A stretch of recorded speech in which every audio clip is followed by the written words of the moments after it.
Apocalipse capítulo 3, versículo de número 14, diz assim a palavra do Senhor. Ao anjo da igreja em Laodiceia escreve: estas coisas diz o Amém, Amém com letra maiúscula. O Amém com letra maiúscula, então automaticamente é um nome próprio. A testemunha fiel e verdadeira, o princípio da criação de Deus.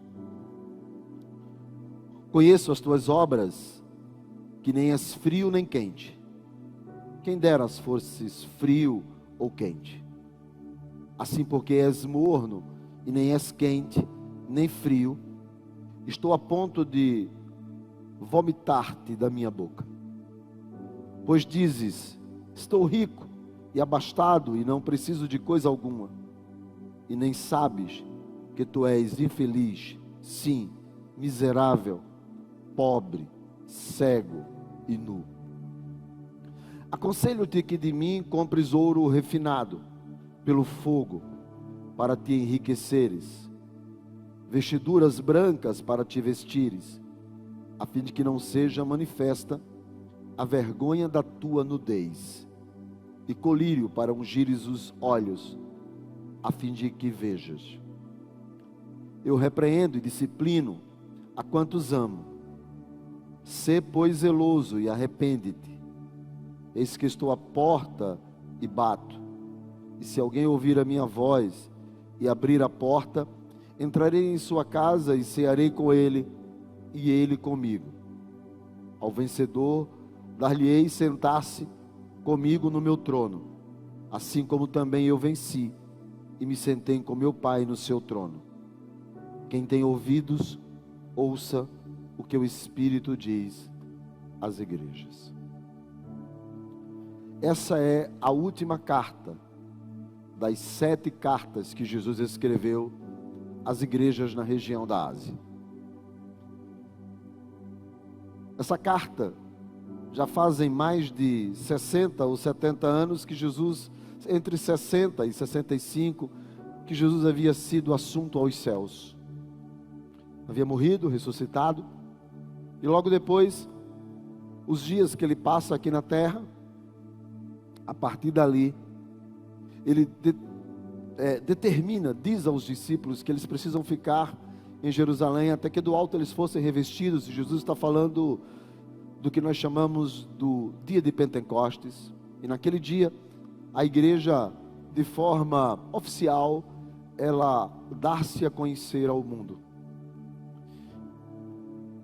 Dessa data, a gente mais ou menos, de forma cronológica, diz que vai dar uns 60, 65 anos aproximadamente, em que todos os apóstolos já estão mortos e apenas o apóstolo João está vivo, e ele ainda é o ícone, ainda representa alguma coisa diante daquela igreja.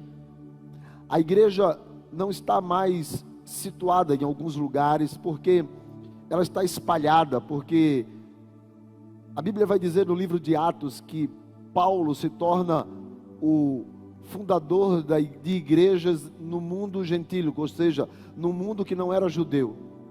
E ele vai abrindo igrejas, mas é só um homem ou outro, e ele não consegue, na verdade, expandir.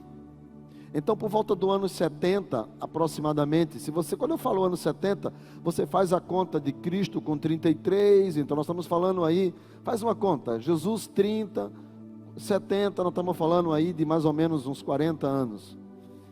Por volta do ano 70, há um decreto imperial de que todos os que estavam debaixo do governo de Roma deveriam prestar culto ao imperador. Era necessário que prestasse-se culto aos deuses de Roma e ao imperador, que então se intitulava Deus. Israel decide que não vai fazer isso, que aí também já é demais também, e ele não aceita. Então chega um grupo e um grupo de romanos, e começa por ordem do governador da época a profanar o templo e a fazer sacrifícios pagãos dentro do templo judaico. E há uma rebelião, e com essa rebelião Roma manda mais exércitos, e vai o general Tito, e então há um grande massacre em Israel. E nesse massacre dos judeus, a igreja é dispersada, ela se dissipa, ela some, ela sai dali das quatro paredes e ela se espalha por vários lugares. A igreja de Laodiceia é uma dessas igrejas que foi fundada por pessoas que fogem literalmente da perseguição. A gente não sabe exatamente quem fundou a igreja de Laodiceia. A gente pode falar algumas coisas da igreja, ou na verdade da cidade, baseado no único relato que nós temos, que é a carta de Jesus à igreja de Laodiceia. Porque quando João está preso na ilha de Patmos, as igrejas começam a sofrer influências, ou do mundo, ou de heresias, ou do paganismo, ou de perseguições. E por causa dessas perseguições, essas coisas que vão acontecendo dentro da igreja, e João, o seu último ícone, está preso e distante, não pode ser nenhum tipo de influência. Então o próprio Jesus, que conhece a necessidade de cada igreja, se revela a João, e é daí que vem o livro de Apocalipse. O livro de Apocalipse não é um livro para nós termos medo, mas é um livro de consolo, e ele então traz uma mensagem às igrejas, através do livro do Apocalipse, através dessa revelação. E mais propriamente no capítulo 1, ele se revela a João e ele diz quem ele é o primeiro, ele é o último, ele é o alfa, ele é o ômega. E ele vai dizer para João: eu que fui morto e agora estou vivo e para sempre estarei vivo, eu tenho uma mensagem para a igreja. E ele diz, João, quando tem a visão, vê que Jesus está andando entre os candeeiros de ouro, e Jesus diz que os candeeiros de ouro são ali as 7 igrejas pela qual ele vai dirigir as cartas. Esses candeeiros de ouro, eles representam a luz em meio a um ambiente fechado, porque ele está se referindo a um palácio, a um trono. E como nas salas do trono não haviam janelas, e as portas eram blindadas, para que não houvesse nenhum atentado contra o rei, a maneira que havia de se iluminar as portas, de se iluminar a sala do trono, era através de candeeiros. E Jesus está andando entre os candeeiros, e mais tarde ele mostra a João também que ele segura os candeeiros na mão. Ou seja, ele não apenas é aquele que passeia, mas é aquele que detém o controle da igreja. E por isso ele escreve a igreja, porque ele conhece a igreja. E nas 7 igrejas, cujas as razões pelas quais as cartas chegam, nada mais é do que um roteiro geográfico. Por isso que primeiro vem Éfeso, depois vem Esmirna. Não existe nada simbólico nessas cartas em termos de posição, mas é simplesmente um roteiro geográfico. E uma coisa também que você vai observar em todas as cartas é que ela começa assim, versículo de número 14: ao anjo da igreja em Laodiceia. Então Jesus fala para Laodiceia, para Sardes, para Tiatira, para Pérgamo, para Esmirna e para Éfeso. Ele fala diretamente para a igreja. É a igreja daquela época, vivendo aquele problema, naquela situação, naquela região. É a igreja daquele tempo. Mas olha como é que ele termina. Por exemplo, eu vou citar a igreja de Laodiceia, mas todas elas citam do mesmo jeito. Versículo de número 22: quem tem ouvidos, ouça o que o Espírito diz às... Por que não a igreja de Laodiceia? Mas é o que o Espírito diz às igrejas. Ele poderia dizer o que o Espírito diz à igreja que eu estou escrevendo a carta, mas ele diz às igrejas, porque a mensagem não apenas vai atingir Laodiceia naquele momento e naquele tempo, mas ela vai se estender até os dias de hoje. Então é o que o Espírito diz às igrejas.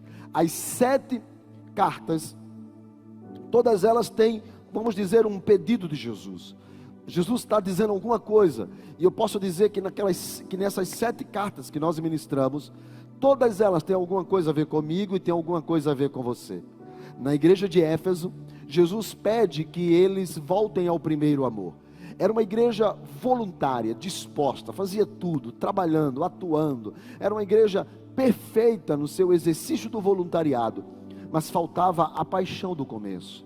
Faltava aquilo que fez eles abraçarem Jesus e desafiarem até o próprio império. Essa paixão que faz a gente chorar quando ouve uma canção, quando ouve um hino, sabe, aquilo que faz a gente, quando pegar a Bíblia, sentir até um arrepio. Essa paixão havia se perdido dentro da igreja de Éfeso, e por isso Jesus pede à igreja de Éfeso que eles voltem à paixão do primeiro amor. Já a igreja de Esmirna, Jesus pede ânimo, porque a igreja está passando por um sofrimento, eles estão sendo perseguidos. Então Jesus pede: olha, aprenda a ter ânimo no meio do sofrimento.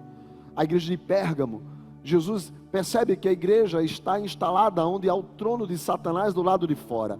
Então é praticamente uma igreja no meio de uma geração completamente pecaminosa, e Jesus pede que a igreja se posicione. Você precisa ter uma posição. Você não precisa simplesmente, eles lá e eu cá. Jesus cobra da igreja de Pérgamo uma posição. Já a igreja de Tiatira, diferente da igreja de Pérgamo, que o pecado estava do lado de fora, a igreja de Tiatira, o pecado estava do lado de dentro da igreja. E Jesus pede à igreja que está vivendo com pessoas cujo pecado está sendo praticado dentro da igreja, santidade. Jesus pede para aquela igreja santidade, sem a qual ninguém verá o Senhor. A igreja de Sardes, Jesus vai pedir que eles tenham vida interior, que eles precisam de autenticidade, porque eles diziam: nós estamos vivos. Jesus diz: não, vocês estão mortos, ou seja, vocês representam uma coisa que vocês não são. Então vocês precisam de autenticidade, vocês precisam de verdade, porque Jesus não gosta de gente falso, Jesus não gosta de gente hipócrita, Jesus não gosta de fariseu, e por causa disso Jesus cobra da igreja de Sardes autenticidade. A igreja de Filadélfia, Jesus cobra disposição. Fala assim: olha, eu sei que vocês estão no meio de uma grande luta, mas eu coloquei uma porta aberta, vocês precisam passar essa porta, vocês precisam ter disposição para continuar caminhando. Não é somente o fato de eu estar com vocês, mas vocês precisam ter força para continuar caminhando. Você tem que ter disposição para avançar e passar essa porta que está aberta. E confie em mim, porque eu sou aquele que tenho a chave de Davi, e quando eu abro, ninguém fecha, mas quando eu fecho, ninguém abre. Mas eu preciso que você confie em mim, que eu estou no controle. Então avança, continua marchando. E aí é como Moisés disse para Israel, Deus disse para Moisés dizer para Israel: diga ao povo que é isso que Deus cobra a igreja de Filadélfia. Mas aí nós chegamos à igreja de Laodiceia. A igreja de Laodiceia era uma igreja rica, era uma igreja que estava instalado em uma grande cidade, era uma metrópole gigantesca. Laodiceia tornou-se rica e famosa. Havia umas fontes de águas termais em Laodiceia, que as pessoas vinham do mundo todo para poder se banhar naquelas águas e receberem cura, artrite, artrose e mais meio mundo de troço que tivesse. Aquelas águas eram águas que curavam as pessoas. Só que essa fonte dessas águas termais ultrapassava muitas vezes 60 graus. E as pessoas, essas águas, elas brotavam das montanhas e elas carregavam também muitos minerais. Ainda hoje essas fontes estão lá. E essas águas termais eram conhecidas no mundo todo. As pessoas faziam questão de pagar fortunas para serem curadas pelas águas que curam, as águas quentes que curam. Essas águas não apenas trouxeram prosperidade a esse lugar, mas muita gente com dinheiro passou a morar em Laodiceia. E Laodiceia tornou-se uma cidade rica, porque os banqueiros, os que eram ourives, os que trocavam joias, passaram a morar em Laodiceia. Laodiceia tornou-se uma cidade rica. O ouro de Laodiceia era conhecido no mundo todo. Se o ouro viesse de Laodiceia, garantia total, porque Laodiceia tornou-se uma cidade extremamente rica. Era o Wall Street da época, era o lugar dos banqueiros, era o lugar das, como disse Robson, das moedas virtuais, era o lugar aonde nós poderíamos dizer que talvez tivesse as bolsas de valores do mundo, estavam todos situados em Laodiceia. Laodiceia tornou-se um mercado financeiro. As pessoas, quando queriam dinheiro, elas iam a Laodiceia. E Laodiceia, não apenas com isso, Mas por causa das águas termais que havia em Laodiceia, instalou-se uma faculdade de medicina em Laodiceia, do Deus que era aquele que curava, que nós já falamos outrora em outra carta. Também instalou-se uma faculdade de medicina lá. E não somente a faculdade, mas Laodiceia também tornou-se um lugar onde havia muitos laboratórios de pesquisa. Era um lugar extremamente culto, onde a mente acadêmica poderia andar livremente em Laodiceia. E por causa disso, Laodiceia descobriu algumas coisas, entre elas um pó que era chamado de pó frígio. Frígio por causa da região que se chamava Frígia. Toda aquela região daquele vale era o vale da região da Frígia. E por causa disso, o pó se tornou-se o pó daquela região, o pó frígio. Mas desse pó eles faziam uma pomada, aonde essa pomada eles passavam nos olhos, e eles acreditavam, e de fato realmente melhorava uma questão de catarata, melhorava muitos problemas que haviam na visão da época. Ali era um centro de tratamento oftalmológico. Por causa disso, por causa disso daí, o mundo todo também vinha para lá para buscar o pó frígio. Laodiceia também tinha, por causa do vale, do rio, por causa dos minerais, a região, ela tinha muitos rebanhos. A melhor lã saía dos rebanhos de Laodiceia. Por causa disso, Laodiceia também passou a ter a melhor lã para produzir roupa. E ela produzia uma roupa escura como ninguém produzia no mundo todo. Era de fato, vamos dizer o que? Santa Cruz, Toritama, eu não sei, o mercado lá de São Paulo, Brás. Eu sei que o que eu posso dizer é que o lugar, não, na verdade não é bem isso, talvez moda viria de Paris, eu não sei, mas o que eu posso dizer para você é que era o lugar onde as pessoas, quando colocavam roupa que era de Laodiceia, diziam: uau, roupa de Laodiceia, uau. Então a gente vai observar que Laodiceia começou a se tornar não apenas um lugar onde tinha alguns ricos, mas toda a cidade começou a se tornar uma cidade de posses. Essa cidade de banqueiros, de faculdade de medicina, de produção de medicamentos, de produção de roupa, ela se tornou soberba, ela se tornou arrogante. Uma palavra até interessante, que eu quando estava preparando e lendo, a gente acaba falando e às vezes a gente esquece, mas eu li um texto que dizia que Laodiceia os moradores de Laodiceia tornaram-se opulentos. E eu falei: o que é opulento? E eu fui até pesquisar, porque às vezes a gente ouve, mas não tem a curiosidade de saber o que é. E uma pessoa opulenta é uma pessoa cheia de luxo. Eu não sei se você conhece gente cheia de luxo, aquele tipo de gente que você bota o prato na mesa e ele dá aquela olhadinha assim, sabe? Gente que parece que não pisa, flutua, entendeu? Gente que parece que eu não sei se você sabe, gente opulenta, e tem gente que é tão rica, que você olha para ela, ele tem os olhos de gente rica. Já viu olhos de gente rica, aquele olho assim? Sabe? E é interessante. Agora, o mais interessante é que Laodiceia era assim, era metida, né? Quem não tem o que eles têm, quando olha, fala assim: mas metido, né? E o interessante é que tem gente que é pobre, porque tem gente que é milionário e é opulento, mas tem gente que não tem R$1 no bolso e também é, né? Gente que é opulento, gente que, entendeu? Aí o camarada assim: fulano, vem cá, vamos comer aqui esse pastel. Falar em pastel, tem cantina. Gente, olha, vamos comer aqui esse pastel aqui e tal. Aí o cara olha assim e fala assim: tem um guardanapo? Ela não está pegando de luvas. Sabe, gente, você conhece gente assim, sim ou não? Para mim era só eu que conhecia. Gente luxuosa, milionária, cheia de luxo. A cidade tornou-se isso, ao ponto que houve um terremoto na cidade nos anos 60, antes da carta.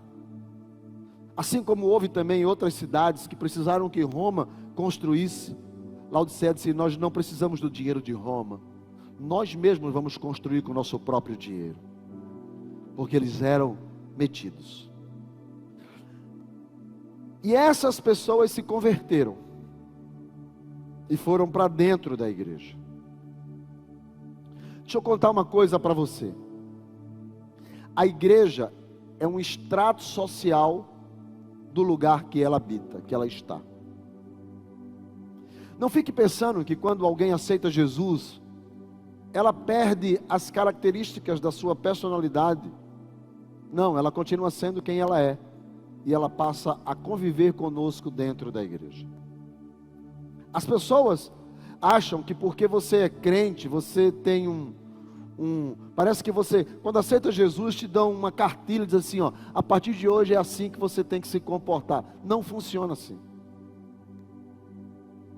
As pessoas se convertem, entregam a vida a Jesus, vão para a igreja, e elas estão muitas vezes num processo de conhecer a verdade do Evangelho, mas elas muitas das vezes não deixam de ser quem elas são. E essas pessoas que elas são, elas se sentam nos bancos das igrejas, assumem as identidades da igreja, mas elas são o que elas já vieram antes. Há mudanças? Há melhorias? Há. Mas muitas das práticas dessas pessoas, do comportamento delas, elas manifestam aqui dentro, ou dentro de qualquer que seja a igreja. E por causa disso daí, a igreja passa a ser o estrato social, a igreja passa a ser a fotografia da sociedade. Se você tem uma sociedade corrupta, a igreja vai conviver com a mentira como se nada fosse. Se você tem uma sociedade promíscua, a igreja vai conviver com pecados da carnalidade como se nada fosse. Porque a igreja é um extrato da sociedade. Daí a necessidade de uma santificação. Aí a necessidade de abrir o coração, a necessidade de permitir-se que a palavra surta em você o que ela precisa fazer. E nós já ministramos aqui sobre mudança e transformação. E uma transformação não é você que realiza, você muda. A única pessoa que pode fazer você ser transformado é a pessoa do Senhor Jesus. Jesus diz a Nicodemos: necessário te é nascer de novo. E assim como eu nasci da minha mãe e do meu pai, uma pessoa que nasce de novo, ela só nasce se ela vier proveniente e for gerada pelo próprio Espírito Santo. É uma pessoa gerada pelo Espírito, e somente uma pessoa gerada pelo Espírito, ela pode dizer, nasci de novo. Senão, é só mudança, e não transformação. E quando as pessoas mudam, elas trazem o que elas são, e passam a viver dentro da igreja, como se tudo fosse lá fora, igual aqui dentro. Jesus então manda uma carta à igreja de Laodiceia, e ele começa a carta dizendo assim: estas coisas diz o Amém, a testemunha fiel e verdadeira, o princípio da criação de Deus. Jesus vai se identificar àquela igreja, e quando ele se identifica àquela igreja, ele dizendo que é o Amém, ou seja, a palavra final, ele está dizendo: eu sou o final, eu sou o começo, o princípio de Deus.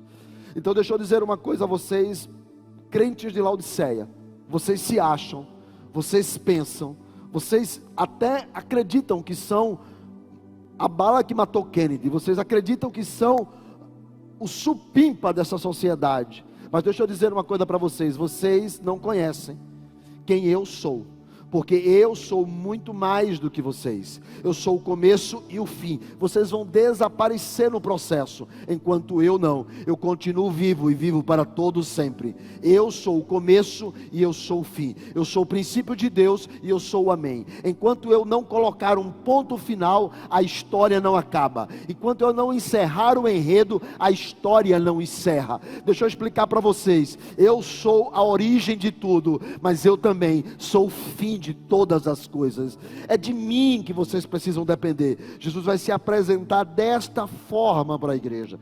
Ele vai dizer para a igreja: eu conheço as obras de vocês. E ele diz: vocês não são nem frio e nem quente. Vocês não são nem frio e nem quente. Quem dera que vocês fossem frio, ou que vocês fossem quente. Muita gente vai dizer que a ideia do quente é crente. Não, é por causa de quê? Por causa do avivamento espiritual, porque a ideia de quente é alguém avivado espiritualmente. E alguém vai dizer que o frio seria alguém no pecado. Agora, ou seja, Jesus está dizendo para a igreja de Laodiceia, melhor é que você fosse frio. Ou seja, Jesus está dizendo melhor que você fosse um pecador? Não, de forma alguma. Porque Deus ama a todos nós e Deus deseja que todos nós cheguemos ao pleno conhecimento da verdade e sejamos salvos. Então Deus não pode desejar que você esteja e viva no pecado. Então essa ideia de achar que frio é pecado ou quente é alguém que está vivo espiritualmente, e eles não eram nem quente nem frio, ou seja, não eram nem crente e nem pecador, não, esse conceito está completamente equivocado. Olha só, a igreja de Laodiceia, Jesus fala a linguagem deles, e eles estão entendendo isso. Por que Jesus fala a linguagem deles? Sabe, é porque se Deus quer falar, Ele vai falar da maneira que a gente entenda. Eu já vi muita gente achar que Deus usa, sabe, tem gente que às vezes diz assim, irmão, me procura e fala assim, pastor, eu queria conversar com o senhor. E eu falo, meu filho, eu não sou muito de conversar não, mas fala, pastor, eu tive um sonho. Foi, e eu queria que o senhor interpretasse o sonho.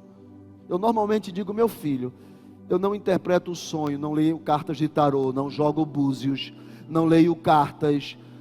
Então assim, é meio difícil eu interpretar sonhos, né?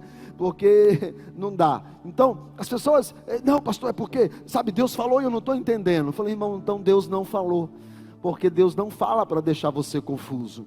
Quando Jesus veio à terra, Ele usou a linguagem daquelas pessoas que Ele andou com elas. Ele disse para aqueles pescadores, eu farei vocês pescadores de gente. E os caras fizeram um link, pescar, tirar, é peixe, mas aqui é gente. Então Jesus falou a linguagem que eles entenderam. Jesus, quando estava pregando, disse, olha, os campos estão brancos para a ceifa. Vocês estão vendo? Ah, legal. Pois é, depois Jesus disse, veja os campos de trigo, nem Salomão com toda a sua glória, com todo o seu esplendor, com toda a sua capacidade, sua riqueza, se vestiram como esses lírios do campo, como essa plantação. Pois eu vos digo que Deus também, assim como cuida dessa planta, vai cuidar de vocês. Jesus fala a linguagem que as pessoas entendam.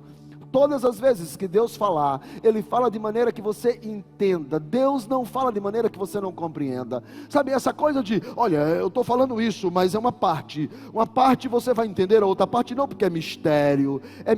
Então se é mistério, fica lá, porque eu preciso que Deus fale comigo de maneira que eu entenda.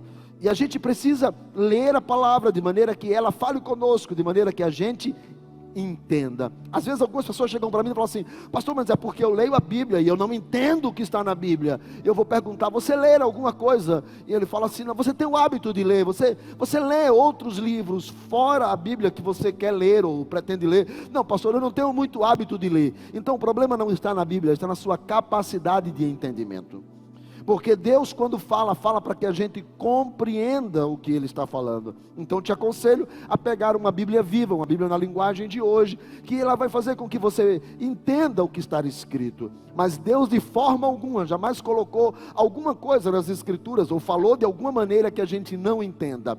O Evangelho é simples, a palavra é simples, porque a salvação precisa ser alcançada por todas as pessoas. Por isso que quando Jesus vai dizer para a igreja de Laodiceia, vocês não são nem quente nem frio, eles automaticamente fizeram um link do que Jesus estava falando.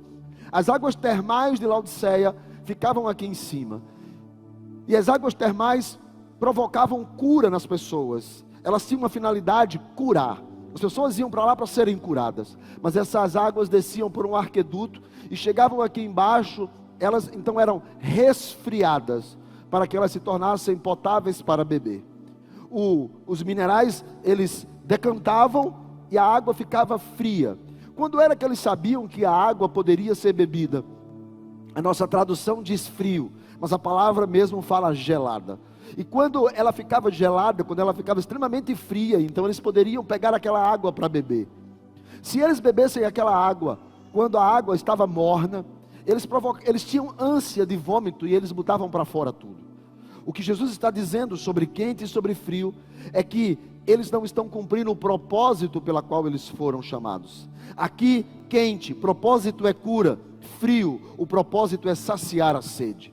Jesus está dizendo: vocês não cumprem o propósito, vocês não cumprem o propósito pela qual vocês foram salvos. Eu salvei vocês, Laodiceia, eu trouxe vocês para perto de mim, mas vocês não cumprem o propósito pela qual eu salvei vocês. Pedro vai dizer que nós somos chamados e fomos chamados para, Deus nos tirou, nós fomos chamados e transformados em uma nação santa, em um povo adquirido, mas tem um propósito. Para quê? Para anunciar nas trevas aquele que nos chamou para a sua maravilhosa luz. Nós temos um propósito a cumprir. Por isso que Jesus vai dizer no Evangelho de João, ele vai dizer: eu vos chamei, eu vos nomeei, para que vocês possam dar frutos e o vosso fruto permaneça. Jesus está dizendo para a igreja que ele salva, quando ele está sendo assunto aos céus, ele disse: todo poder, toda autoridade foi me dado nos céus e na terra. Legal, Jesus, para quê? Para eu arrumar um emprego? Não. Para quê, Jesus? Para que eu possa ver as portas dos céus escancaradas para mim? Não, já sei. Para fazer um baita casamento? Também não. Para quê, Jesus? Para viver numa nice? Não. Eu recebi do Pai toda a autoridade que foi me dada nos céus e na terra. Agora vocês vão por todo mundo, preguem o Evangelho a toda criatura, para que todo aquele que nele crê seja. Esse é o propósito. Esse é o propósito da igreja. Igreja que é igreja que não cumpre o propósito, ela não é nem quente nem fria, ela é morna. Sabe, Jesus está falando com uma igreja, não está falando com pessoas que não são crentes. Jesus está falando com pessoas que se declararam algum dia salvos, e eles congregam na congregação de Laodiceia, mas eles não cumprem o propósito. Por isso que Jesus, uma certa vez, passou por uma árvore, e vendo aquela árvore, a árvore era muito frondosa, tinha muitas folhas, e ele se alegra. É muito cedo, ele está saindo de Betânia, está indo para Jerusalém, e no caminho ele ainda não tinha tomado um café, então ele passa, e ele olha, e ele vê a árvore, e ele se aproxima para pegar figos, porque é estação. Mas quando ele olha, a árvore está frondosa, muitas folhas, mas nenhum fruto. Então Jesus determina que aquela árvore seque, e ele continua o caminho. À noite, quando eles estão voltando, a árvore secou completamente, está murcha, sem vida, seca.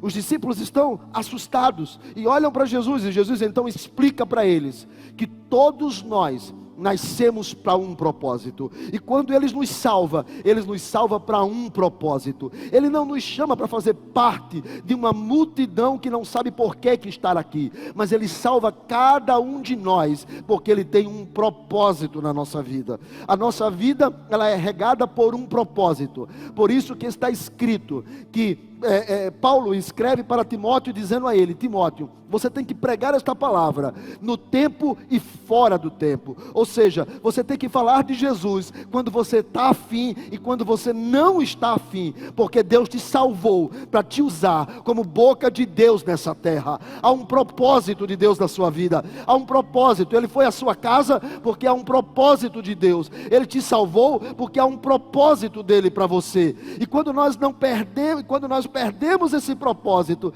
quando a gente não entende o porquê que Deus nos salvou, então Jesus vai aparecer à igreja de Laodiceia e vai dizer: vocês não cumprem nem o propósito de ser cura como água quente, e nem cumprem o propósito de ser água fria para saciar a sede.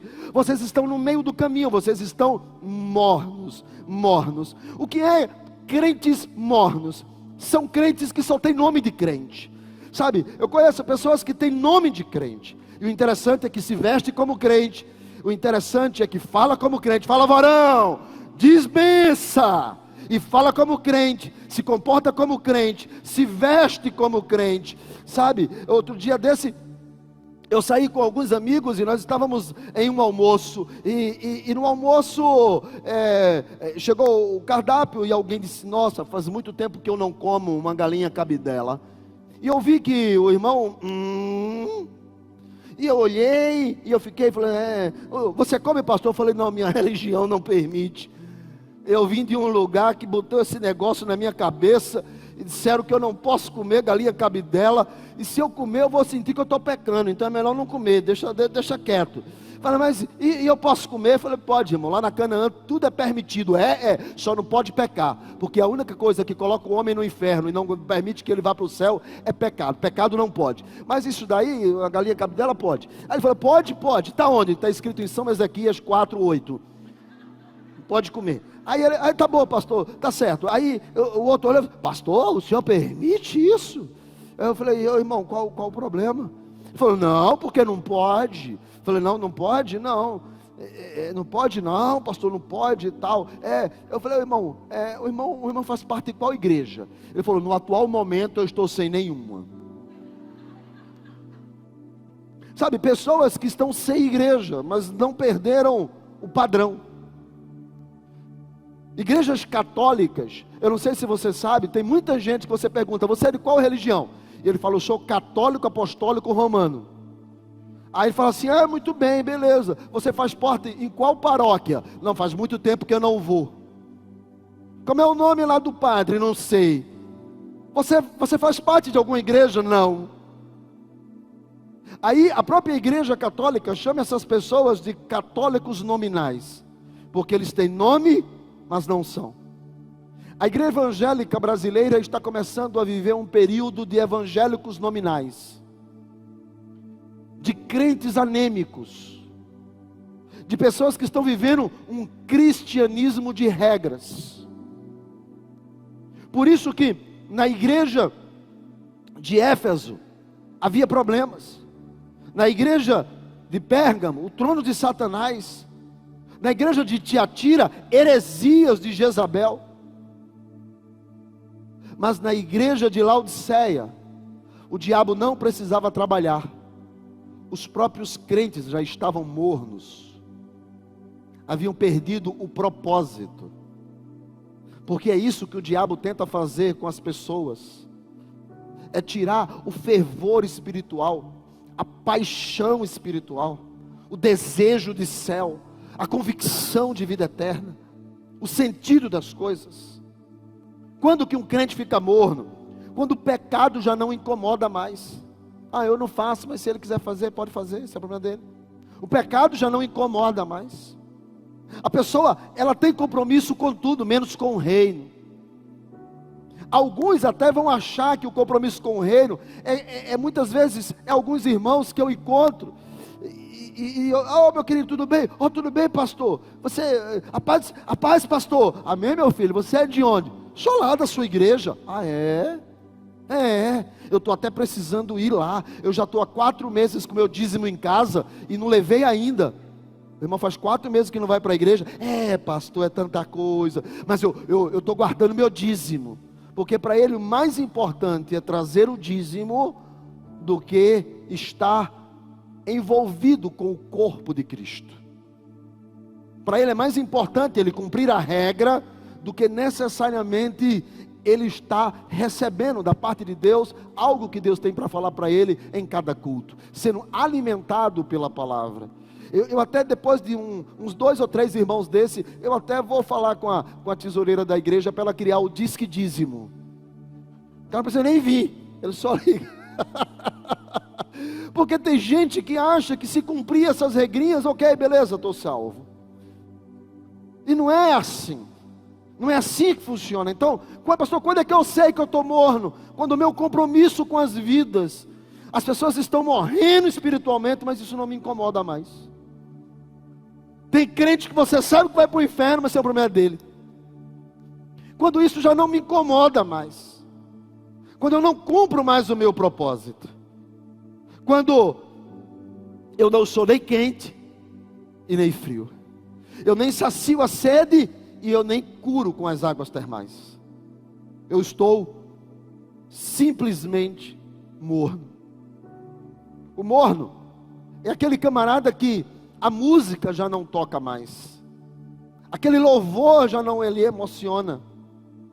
A presença no culto é apenas um bater ponto, é cumprir um rito, é frequentar uma igreja, é frequentar uma denominação, é fazer parte de uma agremiação. Esse é o morno. E Jesus vai dizer para eles: eu estou a ponto de vomitar você. Preste bem atenção, Deus dizendo: eu estou querendo colocar você fora de mim. Eu estou a ponto de vomitar você. Vomitar, sem o L. Mas se eu errar, perdoa. Vomitar você. Eu quero tirar você. E ele ainda vai dizer no verso de número 17: você diz, eu estou rico, eu não preciso de nada, eu não tenho necessidade de coisa alguma. E Jesus vai dizer: você nem sabe, você não conseguiu ainda adquirir a capacidade de reconhecer. Você não reconhece, diz algumas versões. Você não sabe quem você é. Você é infeliz. Agora ouça Deus mandando para você um e-mail. E quando você abre um e-mail, um e-mail de Jesus. E quando você abre, Ele está dizendo: você é um infeliz. Sim, você é miserável. Tem uma versão que diz desgraçado. É quem você é.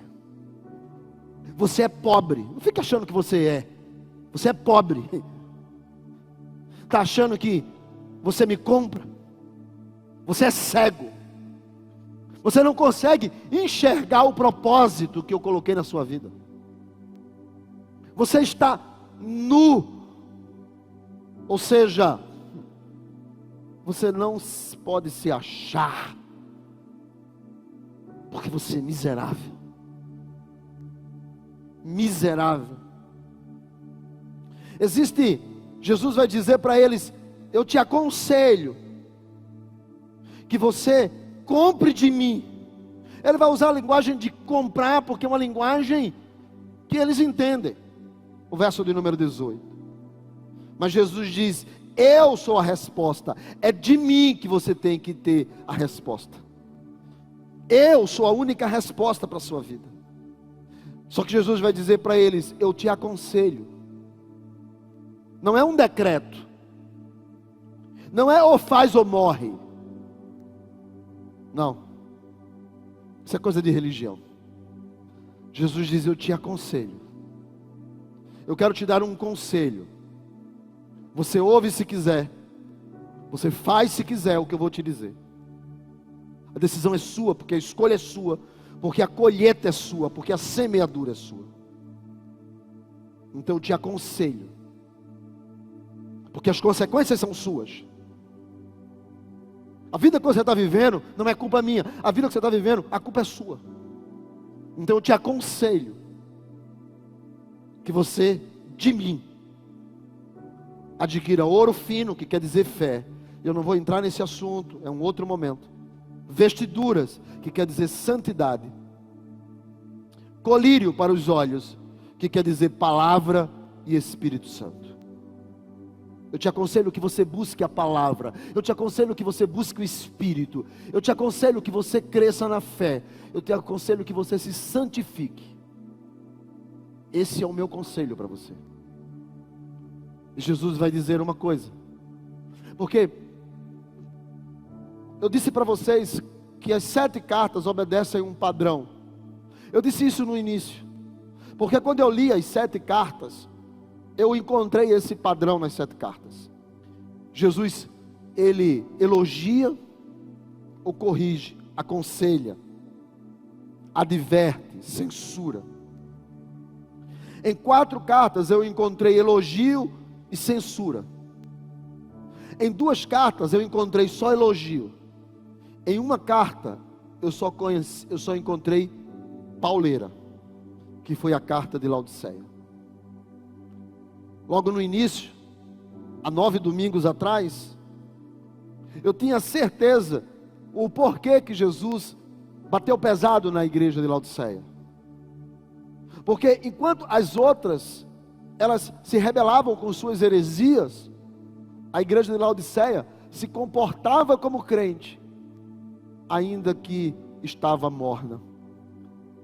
Ela não cumpria o seu propósito. E por ela não cumprir o seu propósito, uma igreja extremamente religiosa, Jesus disse: eu vou vomitar vocês, miseráveis, desgraçado, cego, nu. Porque vocês são... E quando eu li dessa forma, eu falei: caramba. Mas quando foi essa semana, o Espírito de Deus me levou a uma outra visão da carta. E no versículo de número 19, Jesus vai dizer: eu repreendo e disciplino todos quanto eu amo. Eu disciplino todos quanto eu amo. E eu fui buscar em outras versões, e eu coloquei várias Bíblias na minha frente, e eu fiquei olhando para elas, e todas elas Jesus dizia a mesma coisa: eu amo. Talvez eu esteja sendo duro com você, mas eu amo. Talvez às vezes você pode olhar e perguntar, sabe, talvez você não sinta mais nada, porque o crente morno é aquele crente que você olha para ele, você sabe que ele é crente, mas ele não cumpre o propósito. Em Mateus capítulo 13, há uma parábola chamada parábola do semeador. Diz que o semeador saiu a semear e ele colocou a semente à beira da estrada. E na beira da estrada, veio as aves e comeram a semente, e a semente morreu. Depois o semeador continuou e colocou a semente, mas foi entre as rochas. E ela tentou encontrar a raiz, mas não encontrou, e ela morreu. Então ele continuou semeando, e ele jogou a semente entre os espinhos, ervas daninhas. E o texto diz que os espinhos, que ela encontrou raiz, mas os espinhos sufocaram. Ela cresceu, mas não produziu frutos, porque as ervas daninhas, os espinhos, impediram que ela produzisse frutos. Então ele saiu e jogou a semente, e o texto vai dizer que a semente caiu em uma boa terra, e ali produziu 100, 60, 30. Ou seja, 4 sementes, 2 morreram, mas uma conseguiu crescer, mas ficou improdutiva. O verso de número 22 de Mateus 13 vai dizer: ela ficou improdutiva.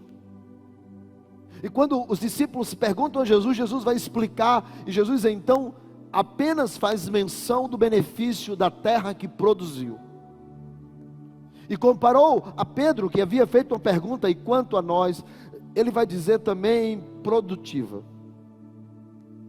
Ou seja, a terra que produz, essa sim merece o elogio de Jesus. Enquanto que a outra, 2 morreram, não estão lá, não estão ali, mas uma cresce, mas não dá fruto. O que Jesus cobra da igreja de Laodiceia é que eles cumpram o propósito pela qual eles foram chamados. É que eles cumpram o propósito pela qual eles foram salvos, mas eles não estão cumprindo. Então Jesus chama eles de morno. É como a semente entre os espinhos, que cresce, mas não produz nada. Há muito tempo nós temos uma igreja que não produz nada. Uma igreja que está conquistando adébitos e não convertidos. Uma igreja que está buscando números, e muitas igrejas crescem com pessoas de outras igrejas. Por que isso? Porque a maioria de nós estamos mornos. Nos acostumamos com a vida de crente, nos acostumamos com um padrão religioso, nos acostumamos com um sistema religioso, e por isso nós estamos mornos. Nós não estamos mais cumprindo o propósito. A gente não acorda de manhã com o desejo de ganhar almas para Jesus. A gente não vai dormindo pensando naqueles que estão indo para o inferno, porque nós estamos mornos. Jesus vai dizer para a igreja de Laodiceia: eu vou corrigir vocês, eu vou chamar a atenção de vocês, eu vou puxar a orelha de vocês, eu vou dizer que vocês estão dando náuseas, mas eu só faço isso porque eu amo vocês. Eu amo.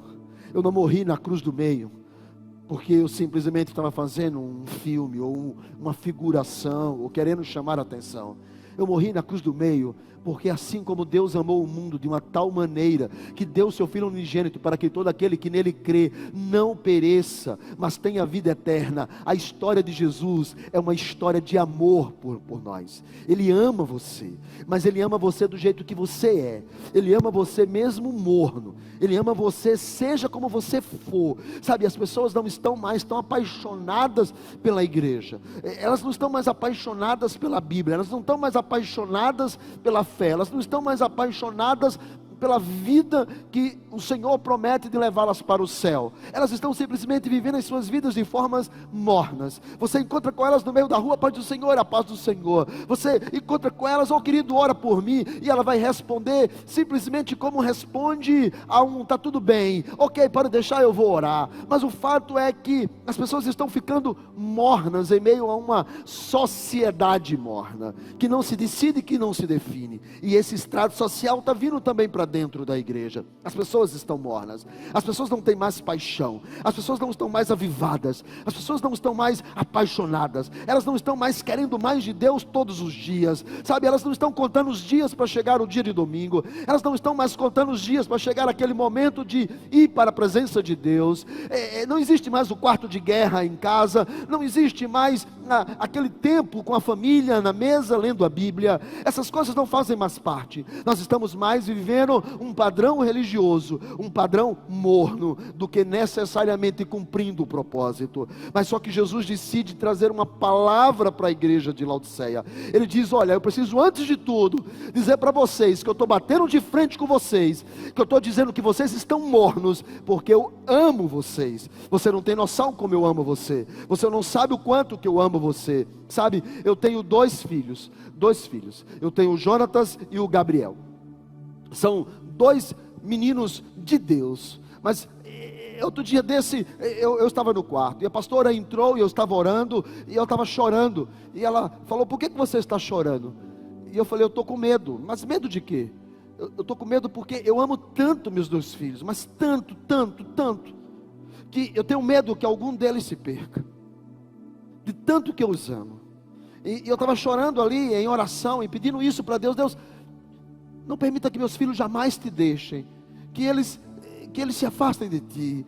E eu chorava naquela noite, porque algumas vezes eu disse isso para ela: eu tenho medo do amor que eu sinto por eles, porque eu os amo demais. E às vezes, quando a gente ama muito, às vezes a gente até faz de conta que a gente não quer ver os erros deles, e isso às vezes acaba prejudicando a criação. E eu falo assim: e eu amo muito meus filhos. E a gente ficou conversando sobre isso. E outro dia desse, o Espírito de Deus me fez lembrar dessa conversa e dizer: você ama? E eu disse: sim, eu os amo. Eu disse: mas você não ama tanto quanto eu amo você, porque eu na cruz do meio morri por sua causa. Você ainda nem me conhecia, mas o meu amor por você já estava ali. E Ele te ama, Ele ama você. É um amor sem medida, é um amor sem dimensão, é um amor, sabe, e o interessante é que os meus dois filhos, eles também, agora, né, porque quando eles eram mais novos, eram essas coisas: pô pai, esse negócio de homem não fala que ama, pô, não fala. Agora eles já estão mais: pai, eu te amo. Já está ficando mais velho, já está vendo que o coroa dele já está indo embora. Logo, daqui uns dias, mais 40, 50 anos eu vou embora. Então eles já estão começando a declarar que ama, sabe?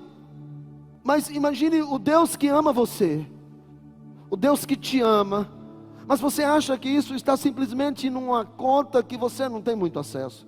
E Deus ama você, mas Ele ama do jeito que você é, sabe? Porque durante muito tempo, o que eu acho interessante é que Deus não vai dizer para a igreja de Laodiceia: eu amo vocês vão ter que mudar. Não. Ele ama a Laodiceia do jeito que ela é, sabe? Ela, mesmo ela sendo opulenta, mesmo ela sendo boçal, Ele ama ela, porque é o padrão dela. E Ele ama, e Deus ama você do jeito que você é, sabe? Ele ama você com a chatice que você tem. Ele ama você como uma cocada de sal que você é. Ele ama você como sopa de arame farpado que você é. Mas Ele ama você. Ele ama você do jeito que você é. Do jeito que você é na sua casa, Ele ama. Do jeito que você é no seu trabalho, Ele lhe ama. Do jeito que você é, sabe, às vezes eu já tive crises comigo mesmo, de me olhar no espelho e falar: Deus, por que eu não mudo? Por que eu não mudo? Por que eu não mudo? Porque tinha coisas em mim que eu não gosto, tem coisas até hoje em mim que eu não gosto, e eu ficava muito, até que um dia eu entendi que Deus me ama do jeito que eu sou, e Deus ama você do jeito que você é. Deus, Ele simplesmente diz para a igreja de Laodiceia: eu estou corrigindo vocês, eu estou chamando a atenção de vocês, eu estou puxando a orelha de vocês. Não é porque eu quero transformar vocês em um padrão de igreja, onde as pessoas falam: uau, que igreja! Mas é porque eu amo você como você é, eu amo você como você nasceu, eu amo você como você se criou, eu amo você de onde você veio, eu amo você, eu te amo do jeito que você é. Você não tem que mudar para agradar A, agradar B, você precisa somente de uma coisa. Quantas eu falei?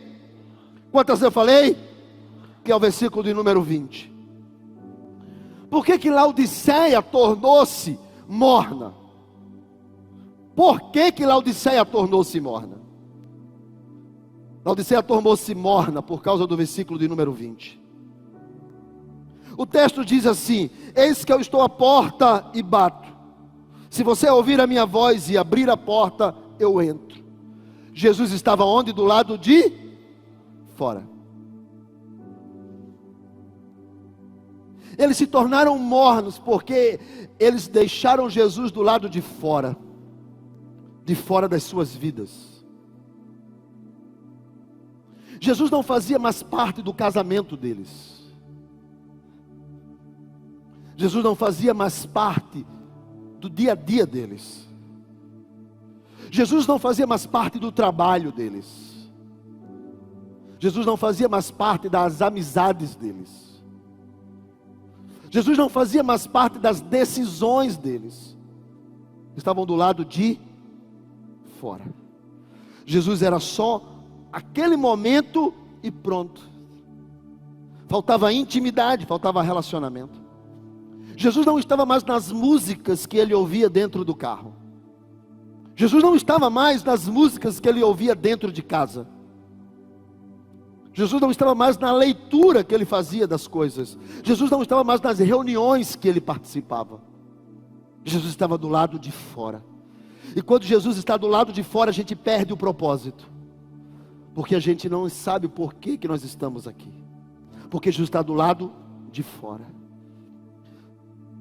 As pessoas podem até, sabe, quando elas saem de casa, elas fecham a porta e você olha e elas parecem ser o crente que todo mundo gostaria de ser. Mas Jesus não quer estar do lado de fora, Jesus quer estar do lado de dentro. E Jesus está na porta batendo. E o que eu acho mais interessante é que Jesus diz assim: eu vou passar pela sua casa e vou bater. Se você abrir, beleza. Se não abrir, tudo bem, eu vou embora. Não. O texto diz: eis que eu estou à porta e bato. Ele não vai desistir de bater na porta até você abrir. Por quê, pastor? Porque Ele te ama. Assim como eu jamais desistirei dos meus 2 filhos, assim como você jamais deve desistir dos seus filhos, Jesus jamais desiste da gente. E Ele está na porta. Ele está tentando acordar você. Ele fala: ei, deixa de ser morno. Ei, deixa de ser morna. Ei, eu estou aqui. Eu preciso participar do teu dia a dia. Eu preciso participar de tudo. Essa semana eu saí com o meu filho mais novo. Nós estávamos para fazer uma coisa e a gente decidiu conversar, e eu saí com ele. Eu falei, eu queria conversar com ele, mas eu queria conversar assim, sentado numa mesa, olhando para os olhos dele. É muito mais fácil. E a gente começou a conversar ali, e eu trouxe um assunto, e eu até lembrei a ele uma coisa que eu sempre digo. Davi nunca perdeu uma guerra. Nunca. Davi nunca perdeu uma guerra por uma única razão. A única guerra que Davi perdeu foi para ele mesmo. Mas Davi nunca perdeu uma guerra, porque todas as vezes que Davi ia à guerra, diz a Bíblia, e consultava Davi ao Senhor. É para ir à guerra. Por isso que Davi venceu todas as guerras que ele disputou. Os amalequitas perderam, os filisteus perderam, E todos os outros que se levantaram contra o reino de Israel perderam. Não porque Davi era bom, mas porque Davi consultava o Senhor. É para ir à guerra. E Deus dizia vai, Deus dizia não, Deus dizia vai por trás, Deus dizia espera, eu vou por cima de uma copa de árvores, eu vou vencer. E Deus era quem vencia as guerras de Davi. E eu disse para meu filho, vamos consultar o Senhor. Eu quero pedir a você que você ore, e eu vou orar também, para que Deus possa falar a vontade dEle. Porque não há coisa melhor do que a vontade dEle. E nós temos que trazer o Senhor para tudo. Para dentro dos nossos negócios, para dentro das nossas decisões, para dentro das nossas escolhas, para dentro dos nossos relacionamentos, para dentro dos nossos namoros, para dentro dos nossos casamentos, para dentro das nossas escolas, para dentro dos nossos trabalhos. Ele tem que estar em tudo. Ele não pode estar do lado de fora da nossa vida. Ele tem que estar dentro da nossa vida. E há pessoas que estão mornas. Há pessoas que estão mornas. Há pessoas que Jesus está do lado de fora. Há pessoas que tomam suas próprias decisões. Tem muitos crentes que há muito tempo não têm mais a comunhão com Deus. Não sente mais a sua presença. Não tem mais a convicção de que Ele me ama.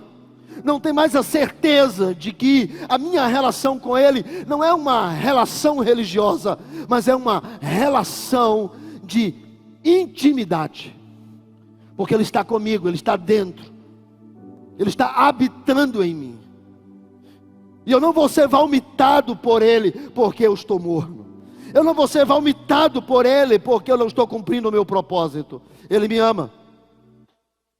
E como eu sei que Ele me ama, e assim como Ele me ama tanto, o último versículo tem uma coisa, o penúltimo versículo tem uma coisa interessante.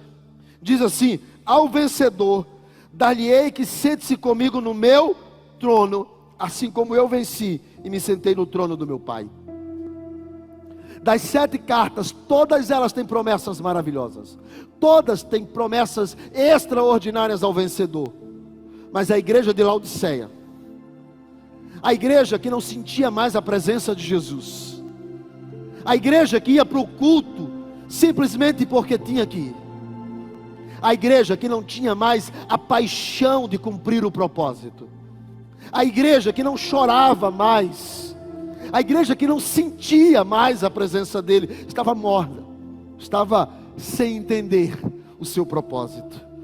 E Jesus disse: eu vou colocar vocês para fora, mas sabe, vocês precisam, e eu vou dar um conselho, reconhecer, porque vocês não reconhecem que precisam. Vocês dizem: eu sou rico. Não, vocês precisam da minha presença. E eu quero dar um conselho para vocês, é que de mim, vocês adquiram coisas de mim, a presença de vocês. E se eu estou chamando a atenção de vocês, é porque eu amo você. Eu amo e amo muito. E pelo quanto que eu te amo, o tanto que eu te amo, eu quero que você entenda uma coisa, é que você se tornou morno porque você me tirou do seu dia a dia. Você me colocou fora. Eu estou do lado de fora, mas eu quero que você permita-me que eu entre, porque eu estou à porta.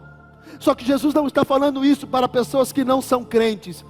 Ele está falando isso para uma igreja. Ele está falando isso para crente. Ele está dizendo para os crentes: eu estou fora de você. Você não está entendendo? Eu estou do lado de fora de você. Você precisa nesta noite renovar esta aliança. Como pastor? Abrindo a porta, dizendo: Senhor, eu quero que o Senhor entre. Eu quero que o Senhor entre. Eu quero que o Senhor entre, porque faz muito tempo que eu não sinto mais a tua presença. Faz muito tempo que eu acho que eu perdi o meu propósito em algum lugar lá atrás.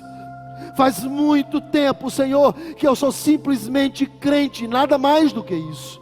Mas Ele está dizendo para você: você não precisa só ser crente, você tem que ser um crente que cumpra o seu propósito. Eu quero estar com você. Não é somente frequentar, mas é estar com você. Não é somente você, sabe, fazer parte de um coral, ou fazer parte de um louvor, ou fazer parte de um ministério, ou fazer parte de alguma coisa. Eu me lembro quando eu havia voltado para o Evangelho, há 25 anos mais ou menos lá atrás. Eu havia me afastado, eu era um adolescente na igreja, e quando jovem eu me afastei, depois eu voltei para o Evangelho. E aos 25 anos lá atrás, eu me lembro que Eu fui a uma igreja, e quando eu me sentei no banco, aquele pastor falava, mas ele falava tão sem graça. Ele pregava com muita sabedoria, mas eu não sentia nada. E eu me lembro que eu saí daquele culto dizendo: Senhor, eu quero ser uma criança. Até eu morrer, eu quero continuar chorando na tua presença. Até eu morrer, eu quero continuar subindo naquele púlpito, se algum dia eu for lá. Eu sabia da chamada que Deus tinha na minha vida, e eu dizia: mas eu preciso que tenha vida. Eu preciso, Senhor, que o Senhor esteja do lado de dentro e não do lado de fora.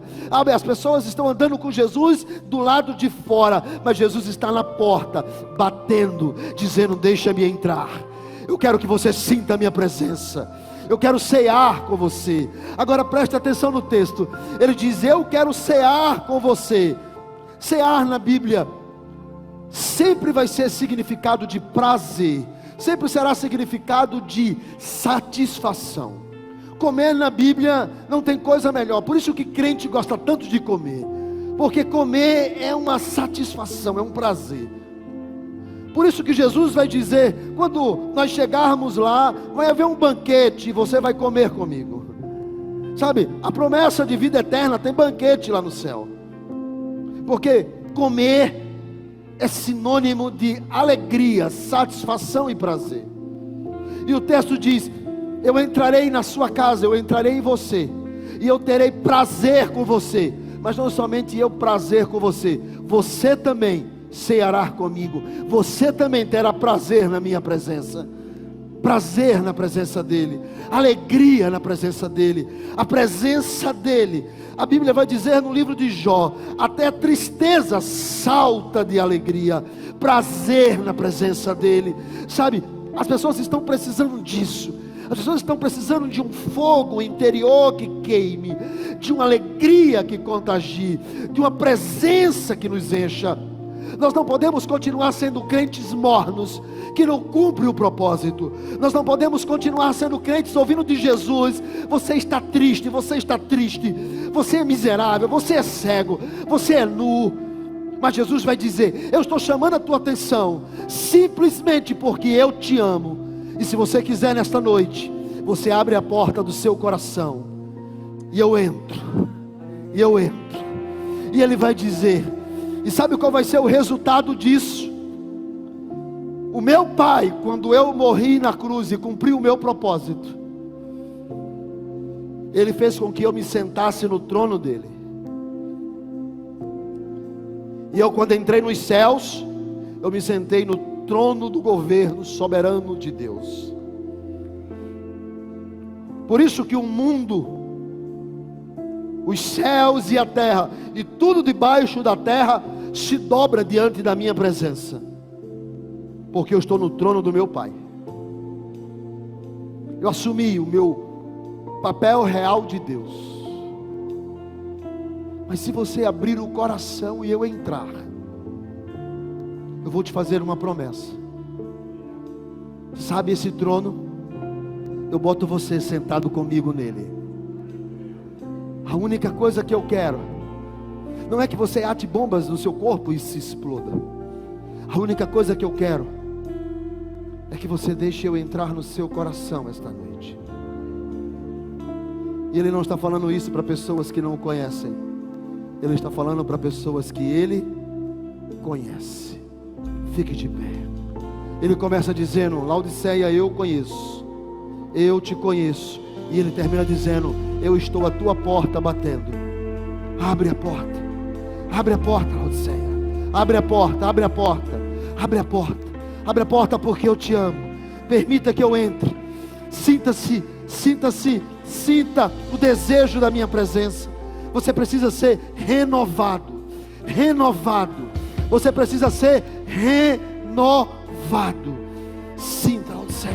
Sinta isso. Sinta isso. Sabe, há pessoas que estão há muito tempo na igreja, mas não sentem mais a presença de Jesus, estão mornas. E elas não conseguem nem enxergar o quanto que Jesus as ama, o quanto que Jesus é apaixonado por elas. E elas estão mornas, sem aquele vigor, sem aquela paixão, sem cumprir propósito. Nesta noite o Espírito Santo está dizendo: eu estou à porta e bato. Se você ouvir a minha voz, como era antes, vai voltar a ser. Como você sentia antes, você vai voltar a sentir. O prazer e a alegria da minha presença retorna para você esta noite. Só permita que aquele que te ama te traga para perto dele. Permita que aquele que te ama preencha essa mornidão que está dentro de você. Permita que ele chegue dentro de você, porque ele te ama. Ele te ama e ele te ama.